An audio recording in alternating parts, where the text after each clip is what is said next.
Well, good morning, everyone. My name is Robin Wells. I'm head of operations, head of sales operations here at onesearch.direct. And today we're delighted to bring you this webinar in conjunction with our partners at Navro. In today's presentation, our very special expert guest speaker is Ian Quayle. He will be covering the recent changes in the Conveyancing Quality Scheme's core practice management standards. Now, the webinar will last approximately 60 minutes.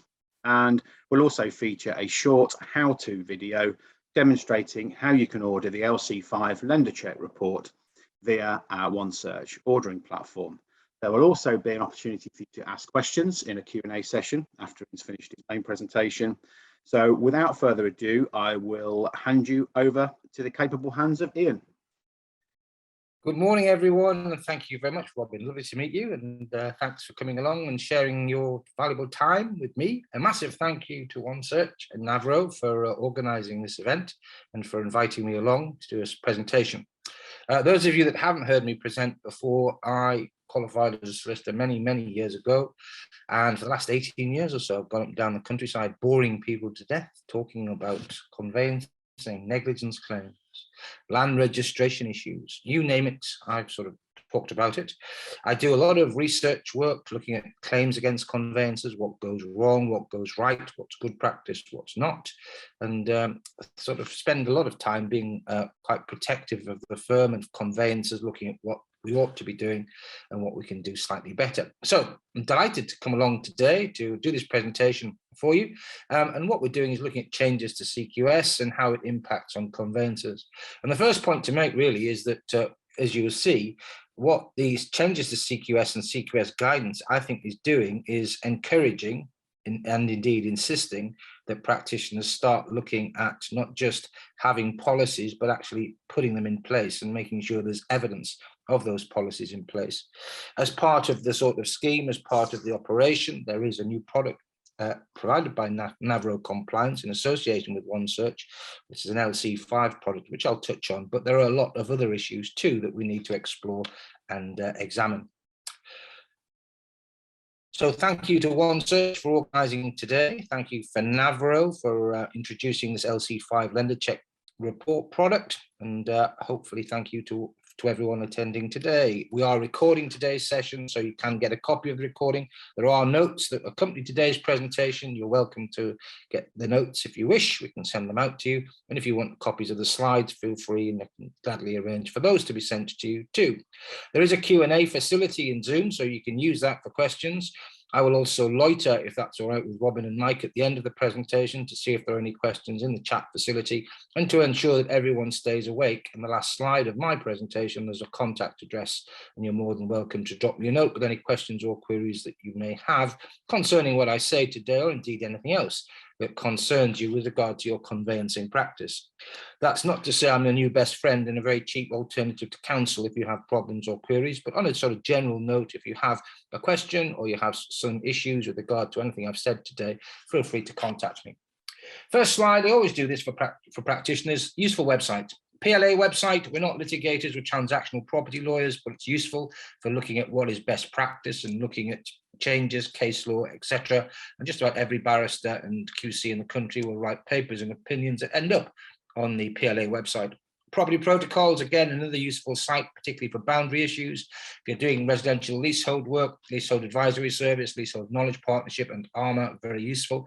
I mentioned the RICS website because there's a consumer guide to surveys and valuations. I was speaking at a conference yesterday, and no one of the delegates was aware of this useful piece of information that you can provide to all your clients, explaining the choices available to them with regard to survey and valuation. And then finally, the bottom of the page there's a website with regard to a monthly publication that I produce called Property Law UK, which you're more than welcome to have a look at if you are interested. Enough of that. I want to talk today a little bit about Lender's Handbook. I want to talk about, of course, changes to CQS guidance. I want to talk to you a little bit about what we're aiming and hoping to achieve as a consequence of the next sort of 45 minutes or so, and to tell you a little bit about my approach. So let's start with the last first. What's my approach to conveyancing? Defensive and also non-confrontational, to be honest with you. My attitude to the conveyancing process is this is a collaboration between conveyancers trying to get the job done and we've got valuable third parties such as OneSearch, etc., who are there to help us and assist us. And given the fact that they're subsidizing and sponsoring events such as this, it's important, I think, you have a look at OneSearch website to see, of course, the existing range of products that they've got, but also just bear in mind that they're constantly evolving and there might be new products, new ideas, and new information on there that could be of use to you. The Conveyancing Quality Scheme, what's it designed to do? Well, some people say designed to create headaches for conveyancers, but theoretically, improvement and maintenance of quality, yeah, I think it achieves that to an extent. Attraction and retaining business, the fact that we're CQS accredited will certainly be attractive to clients, and certainly, as far as lenders are concerned, a key component to our doing work on behalf of lenders. And I also think it's aimed at preventing claims and complaints, and to that end I think it's a great thing, a useful thing, and a very practical thing from a conveyancing perspective. It sets a standard that we know that we're obliged to adhere to. There have been changes, and I'm going to go through those changes. I don't think there's anything drastic. I think it's a change of emphasis, but there are some things that you need to be aware of. Don't need that slide, you do need this slide. Structural changes. What we've got is structure and strategy, and a concept for people management, or an emphasis on people management, to be honest with you. And out of the guidance comes just supervision and operational risk management, not because supervision and operational risk management has been sort of relegated or demoted in any way, shape or form. I just think there's been a sort of change in emphasis relating to guidance to CQS, courtesy of the changes on the 1st of May.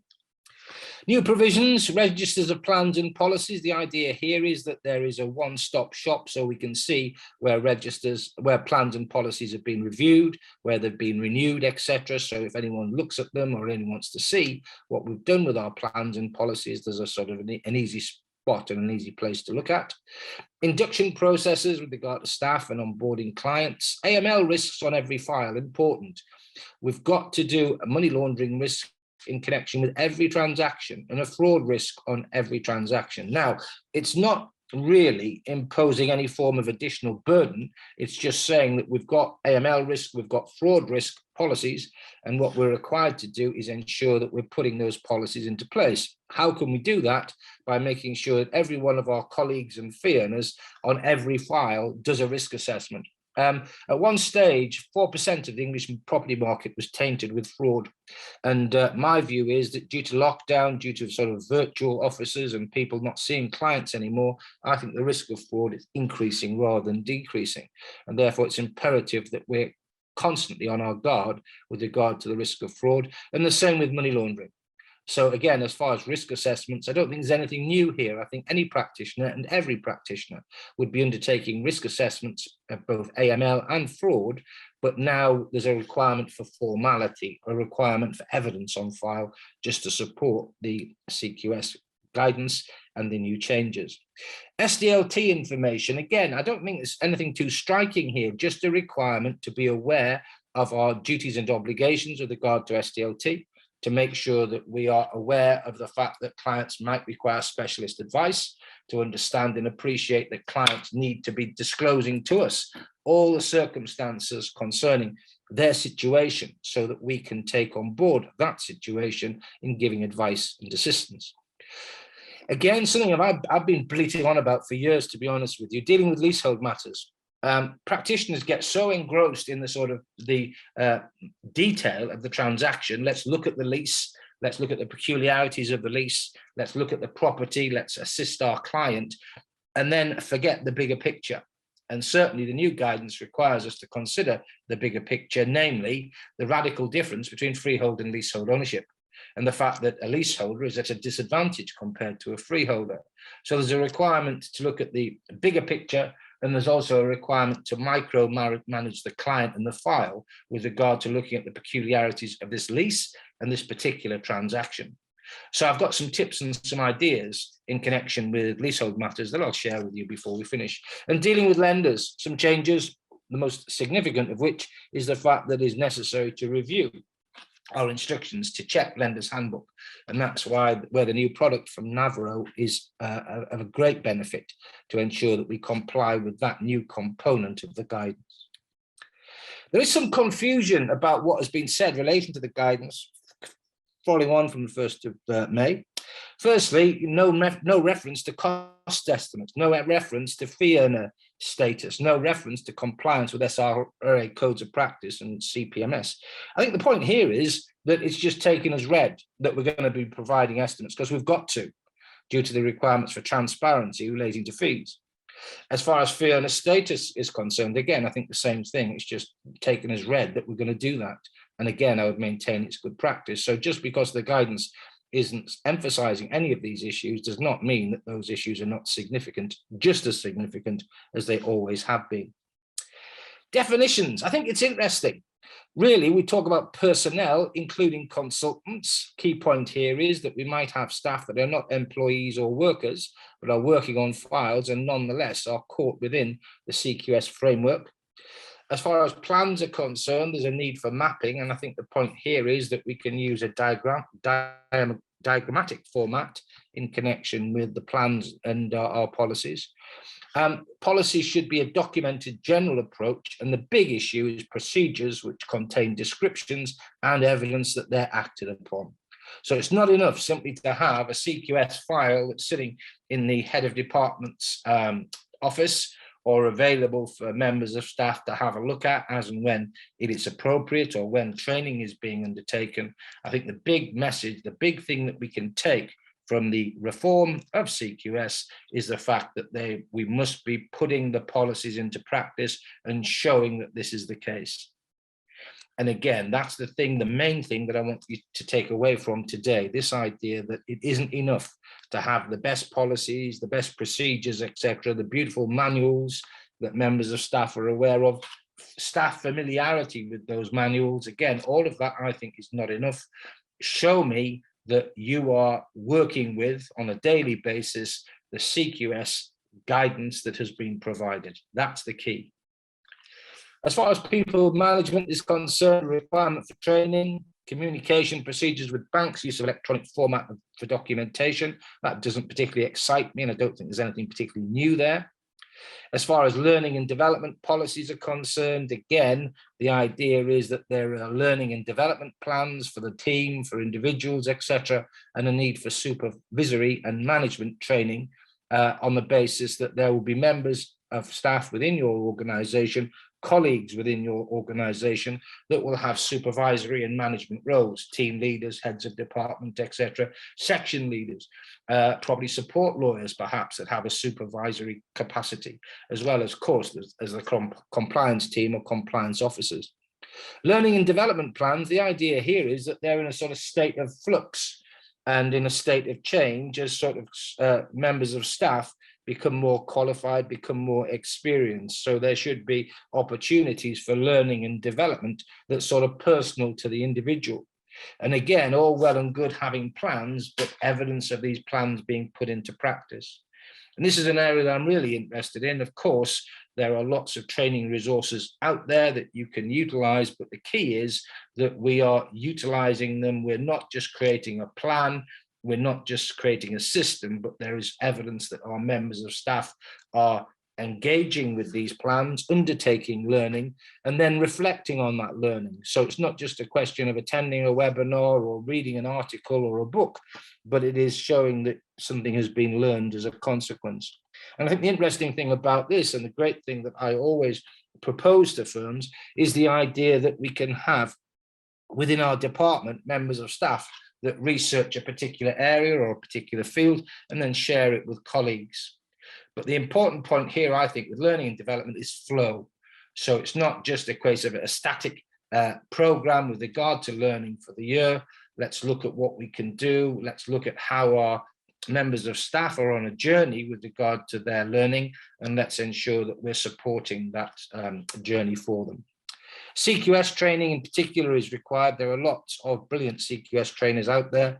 If anyone's stuck or wants names or recommendations, drop me a note and I'll gladly provide details. Risk management, compliance plans, risk registers, risk management roles, communication of risk information, important. One of the things I always say about residential conveyancing is that our job and our task is, first of all, to gather information, the due diligence process, the documentation from the sellers, solicitors, etc., etc. Then it is to provide that information with an explanation to our clients. So that's the report on title aspect, isn't it? And I think as in that sort of process, or in those two processes, what we need to do is bear in mind risk. And when we talk about risk, really in residential conveyancing, what we're doing is highlighting risk and then telling clients about what can be done in order for that risk to be assessed. I always say to practitioners, for example, you're not expected to be a planning expert or an expert with regard to environmental contamination, or an expert, let's get a little more basic, you're not supposed to be an expert about tree preservation orders. But what you are required to do is perform due diligence on the client's behalf and report to the client what that due diligence reveals. So, Mr. Client, there's a tree preservation order in connection with an oak tree in your garden. This could have consequences with regard to your use and enjoyment of the property. And therefore, if you are concerned about what a tree preservation order is and does, then you could get an arborologist to come out and have a look at the tree, check its state and condition, but be aware that you can't fell or lop it. And if you do or damage it, there are potential consequences that could culminate in a fine of up to £30,000. But I'm not expected to be an expert with regard to a tree and say, well, yeah, I can give you advice as to how risky it is to acquire this property with that tree. Let's look at it in a slightly different level and say, right, the property is listed, or some enforcement action has been taken relating to the property. Well, again, in those circumstances, you are required simply to draw the issue to the client's attention and then tell the client what could be done in order to assess the extent of the risk at a later date. So when we talk about risk here, I think all of this is just awareness, generating awareness, highlighting where there is risk and looking at who's responsible to manage it and making sure that risk information is communicated upwards so that the management team are aware of risk with regard to conveyancing transactions, and downwards and spreading across with regard to clients.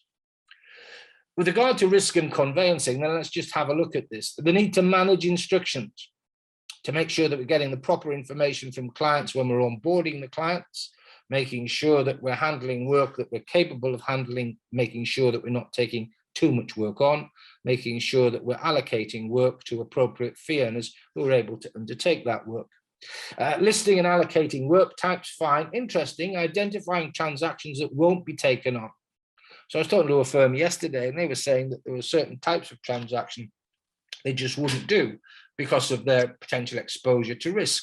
And again, that's fair and reasonable and a sensible thing to do. Detailing and reviewing generic risks with regard to conveyancing, and also looking at specific risks with regard to transactions, work types, and clients. And key date monitoring. Interesting. I've been talking to professional indemnity insurers recently and sort of having a look at what professional indemnity insurers are telling me about. And what they're saying is that historically, negligence claims against conveyancers arose due to a failure to comply with procedure. And what they're saying these days is that far more claims these days that relate to poor communication with clients, either a complete lack of communication about an issue that's relevant or pertinent to title, or communication in such a manner that the client can't understand the point or the issue that's being got across.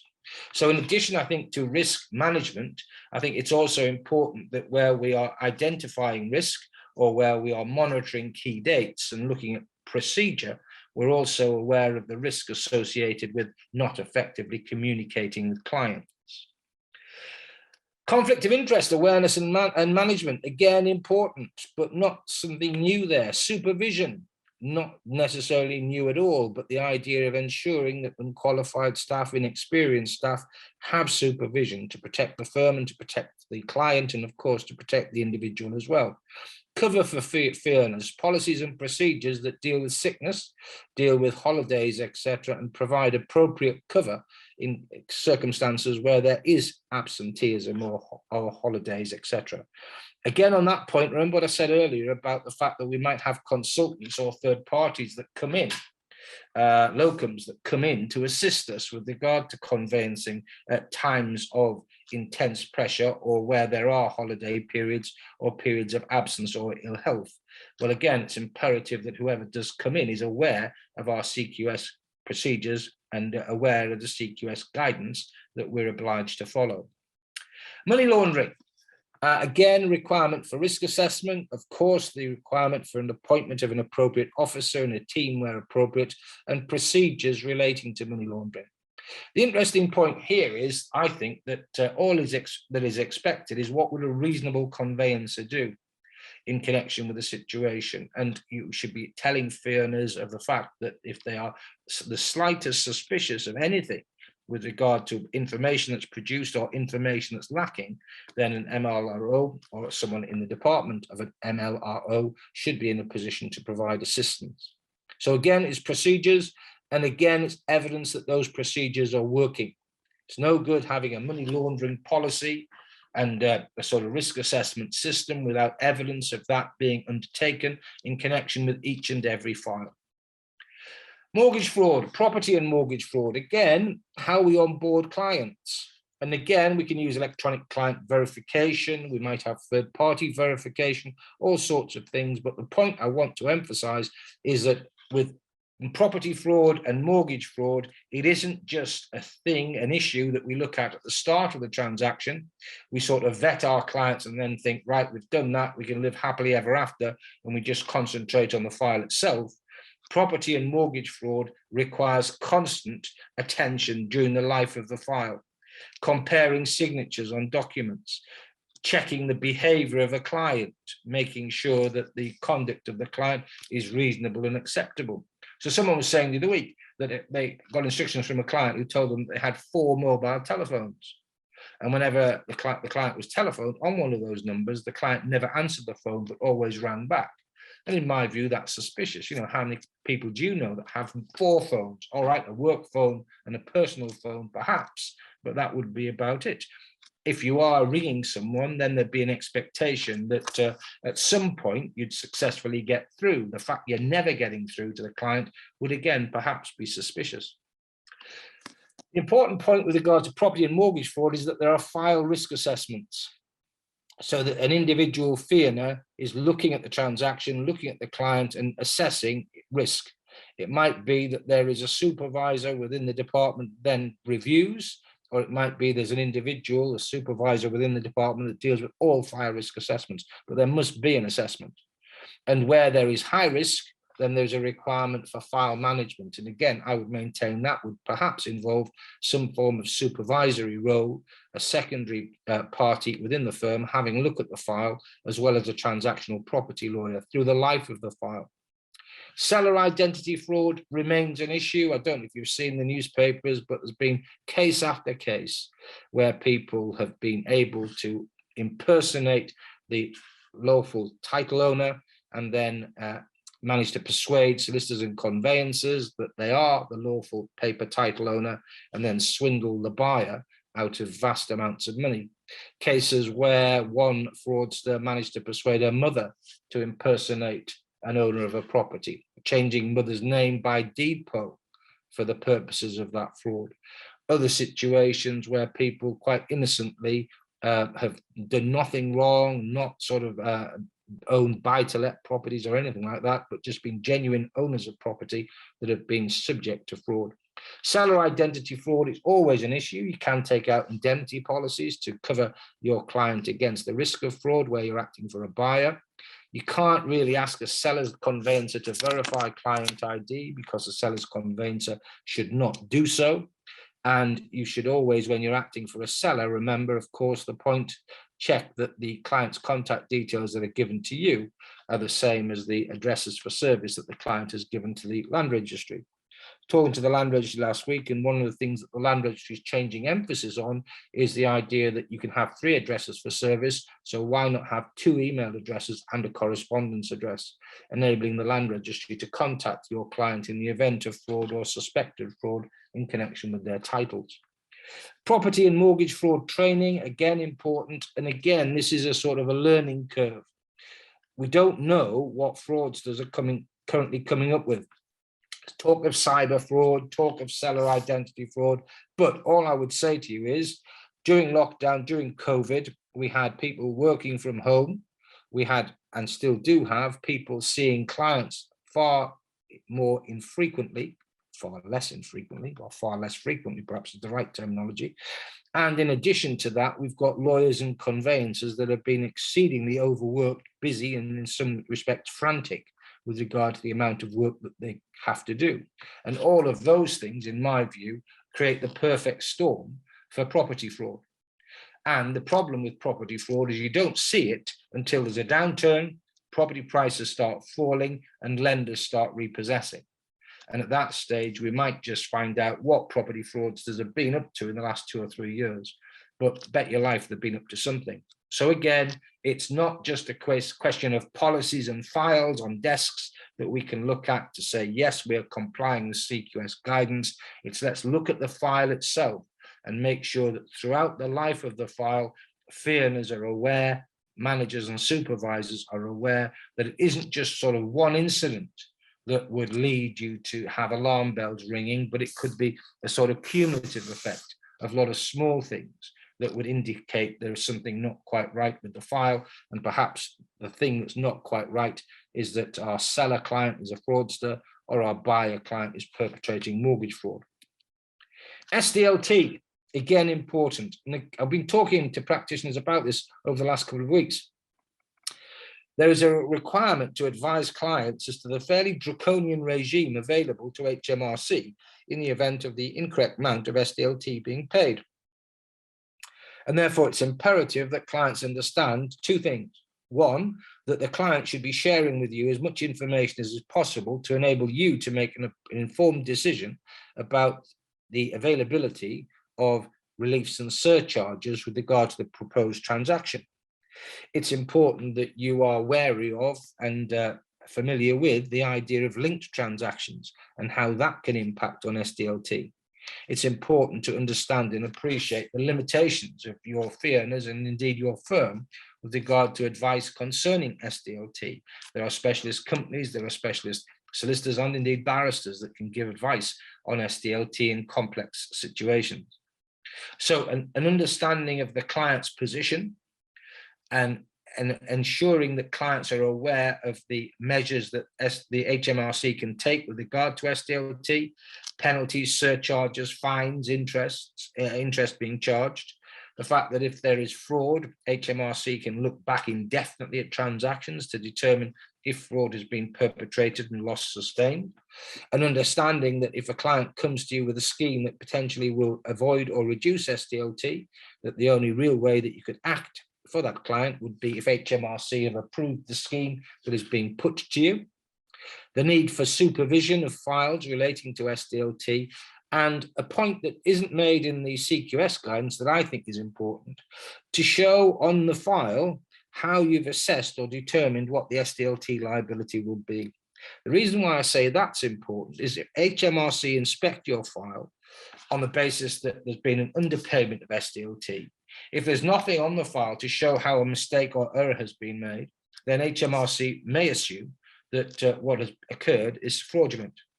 Whereas if there is a calculation, a formula, a sort of a pathway in which you show how a decision has been arrived at and how SDLT has been calculated, then the likelihood is that your client will be required to ensure that the underpayment of SDLT is made and perhaps that interest is paid, but the HMRC are unlikely to take the matter any further. As far as client information is concerned, clients need to know what you need to know. So the use of a sort of questionnaire from the client with regard to their status, with regard to their previous dealings, with regard to properties, etc. All of these sorts of things will be useful to make sure that you are forearmed and therefore forewarned with regard to reliefs and surcharges that could be available. Watch completing TA10s and apportioning purchase price where you don't have evidence of the price that's being paid for items, where there's an apportionment of purchase price that has SDLT benefits, because clearly that is fraud as against HMRC. If you say that your client is buying a carpet and buying some curtains for £150,000 and the property is a 3-bedroom semi-detached property on the outskirts of Sutton Coldfield, it would be pretty hard to imagine how one carpet, one light fitting could be worth that amount of money.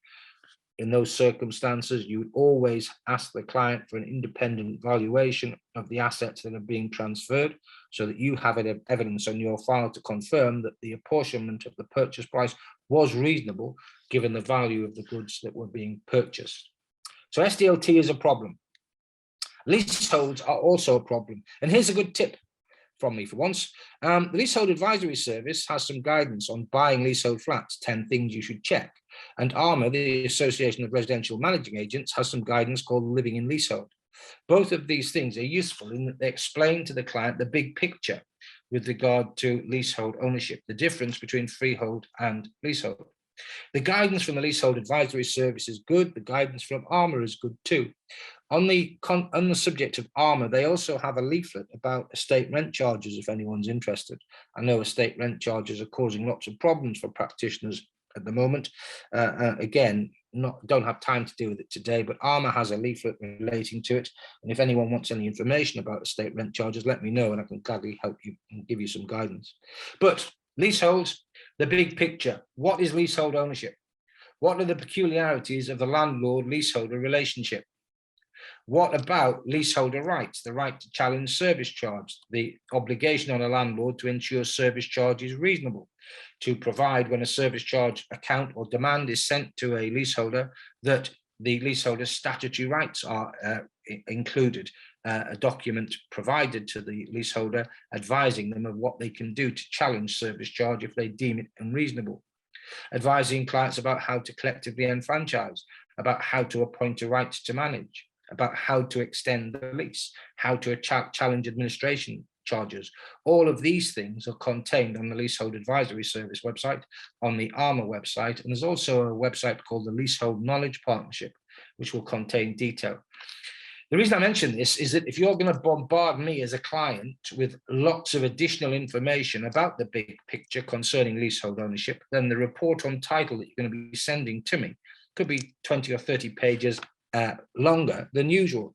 And the general point, I think, is the longer the report on title is, the less chance, the less likelihood is that the client's going to read it. So I think if we can use external resources to explain to clients the bigger picture, so much the better. On the issue of leasehold, you are aware, I hope, that ground rents as of 2022 can't be a monetary sum, but must be a peppercorn. And that creates an interesting regime in that you'll have new leases with no ground rent and old leases with ground rent, because the legislation is not retrospective. And just watch out, because I think what landlords will do is they'll hide what was ground rent into service charge. So I can't charge £250 a year ground rent, but what I could do is inbuild some management fees into service charge, so I get my £250 anyway. Me being skeptical, that's what I think landlords and developers might well do, so be careful. The guidance highlights that we should be advising clients about term, and I would always warn a client where the term of a residential lease has less than 90 years left to run, even though 80 years is the critical point at which the amount that's required to be paid by way of premium to a landlord rockets. I would say to a client, your lease term has 90 years or less running. You need to be aware that if you don't extend the lease and the lease goes below 80 years by way of remaining term, the amount you're going to have to pay the landlord in order to be able to acquire an extension to your lease is going to increase. You need to be aware of risk. Lenders on that point, remember, are generally speaking only concerned about the term remaining on a leasehold interest if the term is less than 25 years beyond the term of the mortgage. So 50 years or less is when lenders start getting jumpy. I think lawyers should be advising clients where the lease term has less than 80 years left to run. And from a practical perspective, I've warned clients where the lease term is less than 90 years. Ground rents, the important point with ground rents is that on new leases, you're only going to see a peppercorn, nothing else. Old leases, watch out for ground rent reviews. We all know about ground rents that double every 10 years or so. The leasehold pledge says that developers should not be drafting or providing leases with such provisions. They can't anyway now. One of the things that worries me about escalating ground rents is that a lot of the guidance, leasehold pledge is an example, suggests that what we should be doing is varying leases so that the increase in the ground rent is connected to the retail price index or the rate of inflation. And I think that's dangerous. My attitude to ground rent reviews is I need to know in 2022 how much the ground rent will increase in 2032. If I don't, then that may well create a problem for my client if they're still in residence at 2032, and it will certainly create an issue or problem if we come to sell our flat or apartment. I like a ground rent increase to be fixed. If it's the retail price index, if it's the rate of inflation, if it's a percentage of the value of the property that we're dealing with, all of those things are intangible, aren't they? So fixed amount, so I can advise my client in 2022, your ground rent will increase by 15% in 2032, is at least clarity for the client. And service charge, again, service charge accounts on assignments of leases. Be aware that 3 years service charge accounts are basically historical data that might be of some use, but might be of no use whatsoever, depending on circumstances. So warn clients about the fact that all we're giving them is historical information that is guidance and nothing more. And clients need to be aware of the availability of challenge relating to service charge in connection with residential leases. CQS guidance requires data analysis, assessments of the information that's gathered as part of the processes that we've just explored a little earlier. So the idea is we're not just collating data, that we're using it, and we're using data to assess and revise risk. Very important that there is evidence that we're using information, we're using the processes and systems that we're armed with, courtesy of CQS. Client care, again, issues about how we onboard clients. And the important point, I think, with regard to client care is that we don't treat all clients the same. The SRA, the Law Society, CQS sort of emphasize the fact that clients are individuals. They might have different attitudes to risk, different attitudes or different extent of knowledge relating to the conveyancing process. And it's important, therefore, that we get to know our clients. I always suggest that you ask client objective with regard to sale or purchase, and that where you're acting for more than one client, that you're not acting for a collective client, you're acting for individuals. Preserve client confidentiality at all times. Some firms don't like fee earners using mobile telephone numbers to contact clients or discuss issues with clients. I get that. Making sure that we communicate effectively. Remember, communication is a two-way process. So we need to make sure that clients understand the data and information that we're providing. So I always say to fee earners, if you're sending an email to the client, tell the client that you're going to assume the client's read the information and understood it, unless the client contacts you to the contrary. Be careful about referrals to third parties. They need to be monitored, and you need to be aware of the fact that it might be necessary for some form of additional checks with regard to the relationship of the client to the firm and the third party to the firm as a consequence. And again, at the point on the slide there, dealing with disabled clients, again, all clients are individuals with different needs and demands. Clients who have English as a second language, there may be issues that we need to address and deal with as part of the conveyancing process. Lenders. 2 points here. Remember, if lender is a client, then it's necessary to ensure that we protect the lender client just as much as we do the lay client. I was speaking at a conference recently, and a barrister, a guy called James Balance, who does a lot of sort of litigation with regard to negligence claims and claims by lenders, etc., was dealing with a question concerning should I report issues relating to title to lenders, given the fact lenders don't respond when I tell them about issues. And his attitude, quite rightly, is that you should always report, because if you don't report and something goes wrong, you're probably bound to be negligent.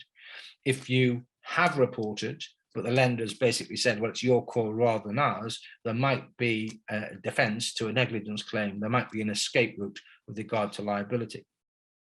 The point that I want to emphasize today is the issue of handbook compliance and the need to ensure that we are aware of any changes to the lender's handbook. And that's where the LC5 product that OneSearch and Navro compliance have brought to the market, and which is integrated within the OneSearch system and within the OneSearch framework, is a great idea.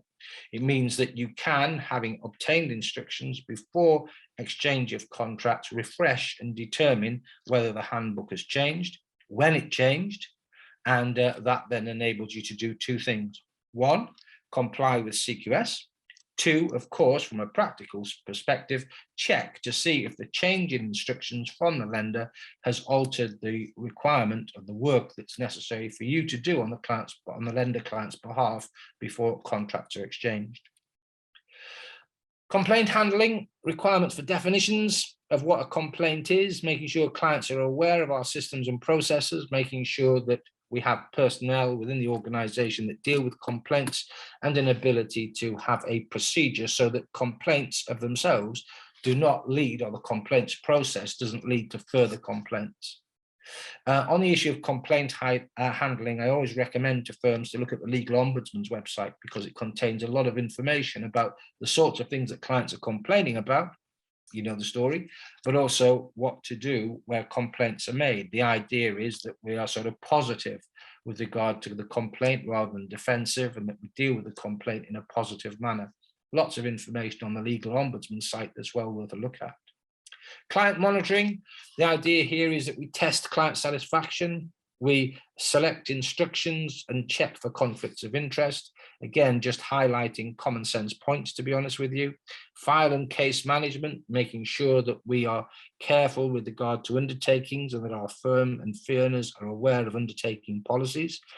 Talking to someone last week about this, I think firms should have a raft of precedent undertakings that fee earners are allowed to give, thinking about every possible eventuality in the conveyancing process, and then sitting down in the cold light of the day and saying, right, let's think of an undertaking that we could give in this context. The reason I suggest that is that so we're not giving undertakings on the hoof.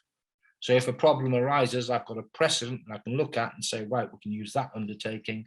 We've thought about it before. It's not overcommitting us. It's not likely to be problematical for us at a later point in the future. Other issues here, matter progression, again, ensuring that we're able to manage and monitor file progression, so that we can sort of check that fee earners are not encountering problems, or they're not inordinate delays that are arising due to a lack of understanding or a lack of awareness on the part of members of our staff and our colleagues. I want to finish at that and to say a number of things really. Firstly, if you want details about the Navro LC5 lender check report, then you can contact Navro or indeed OneSearch, both of whom have a great deal of information about the product. It is a very useful product. It ensures that you are compliant with the new amended CQS guidance. It enables you to ensure that you comply with best practice in connection with ensuring that your instructions from lenders are up to date. What I'd like to do now is hand over to Robin, but before I do that, just a quick note to say that we have built in some time after Robin, and I think Robin's got a video for us to look at. We have built in some time for a question and answer session at the end of this webinar. I will loiter and will gladly take any questions arising from anything that I've said at that point. But in the meantime, if I can hand over to Robin and say, Robin, thank you very much for giving me a little bit of time to do some CPD training, and I'll stop sharing my screen, which I think should facilitate your being able to access the screen and show your video. Thank you. Yeah, I think Mike's just swapping the screens now, so just bear with us for a few seconds.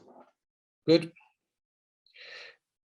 While we're doing that, just as a sort of reminder, don't look at CQS as a sort of a burden. I think it's, a very useful exercise for management, supervisors and fee earners to sort of participate in, and it provides systems and processes that will help conveyancers during the conveyancing process. Has Mike managed to get you operational, Robin? Can't see it yet. Okay. Give it a few seconds. If he's struggling, we'll jump straight onto Q&A. I think. That's fine, of course. Yeah. So if anybody's got any, we can leave the video till later. If anybody's got any questions they'd like to field to Ian, please feel free to type them out or ask. We'll answer those as best we can now. Yeah. Oh, here's the video. This is a step-by-step guide to ordering the LC5 product via the OneSearch Direct order platform. Log in to the ordering platform with your user details. Once in and at your dashboard, click Order Compliance Products on the left-hand side. Enter your references for the order. For this example, we'll use test. When you're ready, click Save References.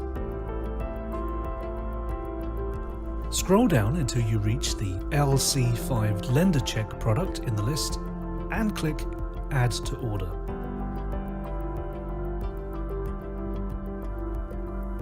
Then select the UK Finance listed lender that you'd like to report on from the drop-down list.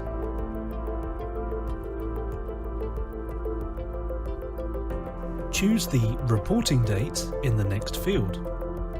This is the date the lender's requirement will be requested for the report. For example, choosing the 1st of July means the report will come back with the lender's requirements as the 1st of July.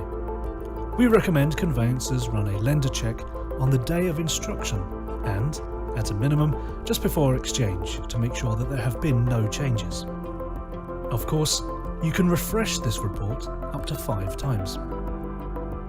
Once you're happy with what's on this page, click Save Details and then click Place Order. Double check to make sure you're satisfied with everything on this page and then click Place Order. Here is how to refresh an existing order. Log in to the ordering platform as before and click Previous Orders. Look for the order in question, click Order Refresh, and the refreshed report will be emailed to you. To include the LC5 lender check in your search bundles, please contact your account manager. Alternatively, please contact inquiries at onesearch.direct.co.uk.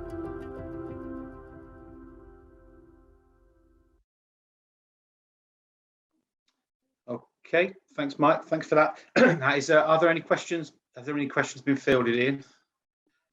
I'm just looking now, and I'm just looking at the Q&A session. There's no questions as yet from people. What I'll do is just have a look and see if there's anything in chat. And there isn't anything in chat either. What I'll do, if I may, Robin, is I'll just, while we're waiting for questions, just go back and have a look at this slide, and then we can conclude. There is a question in the Q&A, so I'll just come back to that. Yeah, the beauty of this product when acting for lenders is not only do you have the opportunity to check to see if instructions have changed, but you can also record the time that you checked, so that if there's any argument about when a change occurred or when you were aware of a change occurring, the system and process will enable you to do that. So that's sort of over and above what the CQS actually require. I haven't gone through any case law today with regard to the presentation on the basis that there wasn't time to do so. But what I would say is that there's lots of case law about what conveyancers are required to do in order to comply with the standard of a reasonably competent conveyancer. And the fact that you're complying with the Law Society Conveyancing Handbook, the fact that you're complying with CQS guidance are all good indicators of best practice. And as far as case law is concerned, you know, whilst the courts are saying that just because you comply with the conveyancing handbook doesn't necessarily always mean that you have complied with the appropriate standard, it is a fair indicator, and the same would apply with regard to CQS. So case law sort of highlights the fact that you know, you're expected to do that which a reasonable conveyancer would be expected to do. I've given you details about my training company. If anyone has any questions relating to what I've said, we'll have a look at the questions in the QA, but there should be an email address. There it is. You can contact me via email if you're too shy to raise any questions during the course of this presentation. So what I'm going to do now, Robin, there are some questions, which is great. So we'll have a look at the chat first and see what we've got there, if I can. Yep. Yeah. Nabila, thank you. If a change has occurred, what specifically would the procedure, what would be the procedure prior to exchange? Well, the important point here, Nabila, is that you are required to check to ensure that the lender's instructions haven't changed. The instructions to you haven't changed, because if they have, there'd be a requirement on you to address the change and ensure that you've complied with lender's instructions. you'll be aware of the fact that if you fail to comply with lender's instructions, that will generate vulnerability to a claim in negligence, or a claim for breach of contract, or a claim of breach of duty against you from the lender. So the whole purpose of this new change is, in essence, to add as a sort of reminder to you of the need to check lenders' instructions. I forget the figures, but some lenders sort of have altered their instructions in recent times, sort of hundreds of times in a month. And again, it's difficult, if not impossible, for you to be constantly aware of those changes. And I think, Robin, the idea of this product is that it gives you a very easy way of checking to see if there are changes, getting a relatively easy way for you to ensure that you haven't been caught out by a change in instructions that you're not aware of. So great question, Nabil. I hope I've dealt with that. Anything to add to that, Robin? No, we covered that really, really well. I think there's some other questions referenced to just getting copies of this presentation and the notes. Yeah, absolutely, we can provide those to you. I'm going to give you an email address very shortly if there is no more questions. And then obviously you can, there's various different things you can request using that email address. So it doesn't, if you do think of any more questions in the meantime, which I'm sure you will, because it's an ever-moving feast, then obviously feel free to pop those in, and we can always pose them to Ian and get some answers for you at a later time. Robin, the other point is, if I get any questions directly, as long as the questioner doesn't mind, I'm happy to share the question and the answer with you, so you can transmit it to the delegates that have attended today. That would be fantastic. So that's great. So just conscious we're coming up to the hour. So I think thanks, Ian. That just about concludes today's webinar. Obviously, the webinar has been recorded and will be available on request. If you would like to know more as well about the Navro Lender Check LC5 report, and also the wider services that are provided by OneSearch, you can drop us an email. You might want to grab a pen now. You've probably got a pen anyway. I'll just give you the email address. The best email address is intro@onesearch.direct.co.uk. You can email requests for copies of this presentation, or if you want a demonstration of the OneSearch ordering platform, we'd be more than happy to oblige you with that, one of our account managers.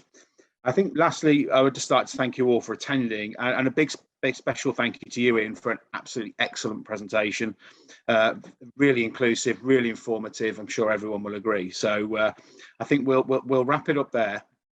So on behalf of everyone at OneSearch, and obviously Ian and Mike there, who's been busy pressing the play button, I'd like to wish you say goodbye and have an absolutely fantastic day. Thank you. Thanks, Robin. Thank you. Cheers.